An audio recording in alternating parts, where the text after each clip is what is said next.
ஆச்சி பாதாம் ட்ரிங்க். ஆச்சி பாதாம் ட்ரிங்க் ஒன்னு வாங்கினா ஒன்னு ஃப்ரீ. மதுரை அழகர் கோயிலில் வைகாசி திருவிழாவையொட்டி தேரோட்டம் நடைபெறுகிறது. இது குறித்த கூடுதல் விவரங்களை செய்தியாளர் பாண்டியன் வழங்க கேட்கலாம். பாண்டியன், இந்த தேரோட்டத்திற்காக எவ்வளவு மக்கள் குவிக்கப்பட்டிருக்கிறார்கள்? பாதுகாப்பு முன்னெச்சரிக்கையாக என்னென்ன நடவடிக்கைகள் எடுக்கப்பட்டிருக்கிறது? முழுமையான விவரங்களை சொல்லுங்க. நிச்சயமாக யுவராணி, மதுரை கூடல் அழகர் பெருமாள் கோவிலில் வைகாசி திருவிழாவையொட்டி தேரோட்டம் தற்போது நடந்து வருகிறது. திரளான பக்தர்கள் தரிசனம் செய்து தேரை இழுத்துச் செல்கின்றனர்.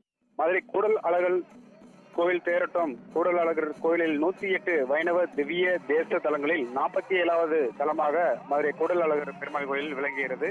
இத்திருக்கோவிலில் உள்ளூர் வெளியூர் என ஏராளமான பக்தர்கள் வந்து தற்போது தேரோட்டத்தில் கலந்து கொண்டு தரிசனம் செய்து வருகின்றனர்.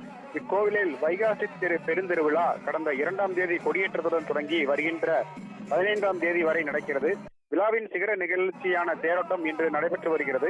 இதையொட்டி தெற்கு மாசி வீதியில் சந்திப்பில் அலங்கரிக்கப்பட்ட தேரில் காலை 6 மணிக்கு யூக சுந்தரராஜ பெருமாள் ஸ்ரீதேவி பூதேவியுடன் எழுந்தருளினார். மதுரை கூடலழகர் பெருமாள் கோவில் வைகாசி பெருந்திருவிழாவின் 9ஆம் நாள் திருநாளில் தேரோட்டம் தேரோட்டம் தற்போது நடைபெற்று வருகிறது. இதில் ஸ்ரீதேவி பூதேவி சமேதராக ராஜ பெருமாள் தேரில் எழுந்தருள ஆயிரக்கணக்கான பக்தர்கள் தேரை வடம் பிடித்து இழுத்து சென்றனர். அதனைத் தொடர்ந்து சிறப்பு பூஜைகள் நடைபெற்றன. கோவிந்தா கோவிந்தா என்ன கோஷங்கள் முழங்க காலை 6:20 மணி அளவில் தேரோட்டம் தொடங்கியது.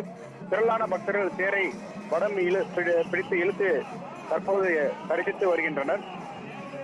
தேரடியில் இருந்து கிளம்பிய தேர் பாண்டிய வேளாளர் தெரு, தெற்கு மாரட் வீதி, திருப்பரங்குன்றம் சாலை, நேதாஜி ரோடு, மேலமாசி வீதி வழியாக சென்று வருகிறது. தேரோட்டத்தை முன்னிட்டு நேதாஜி ரோடு, பெரியார் பேருந்து நிலையம், கிரைம் பிரான்ச், திருப்பரங்குன்றம் சாலை உள்ளிட்ட பகுதிகளில் போக்குவரத்து மாற்றம் செய்யப்பட்டு இருந்தனர். இதனால் 200க்கும் மேற்பட்ட போலீசார் தற்போது பாதுகாப்பு பணியில் ஈடுபட்டனர். நேற்று இரவு குதிரை வாகனம் திருத்தேர் கடற்சியில் நடைபெற்றது. இன்று இரவு தங்க சிவிகையில் பெருமாள் எழுந்தருளி காட்சி அளிக்க உள்ளார். இதனைத் தொடர்ந்து மாலை திருத்தேர் தடம் பார்த்தல் நிகழ்ச்சி நடக்கிறது. நாளை 12ஆம் தேதி கோவிலில் இருந்து குதிரை வாகனத்தில் புறப்படும் பெருமாள் அன்று இரவு 11வது திருநாள் வைகை ஆற்றங்கரையில் உள்ள ராமராயர் மண்டபத்தில் எழுந்தருளுகிறார். அதனைத் தொடர்ந்து விடிய விடிய தசாவதார நிகழ்ச்சி நடக்கிறது. 15ஆம் தேதியான கருட வாகனத்தில் பெருமாள் வெங்கலைக்கடை தெருவில் உள்ள கன்னிகா பரமேஸ்வரி அம்மன் சத்திரத்தில் எழுந்தருளுகிறார். அன்று மாலை திருமஞ்சனமாகி குதிரை வாகனத்தில் பெருமாள் கோவிலை வந்தடைகிறார். 15ஆம் தேதி உற்சவ சான்றுடன் திருவிழா நிறைவு பெறுகிறது.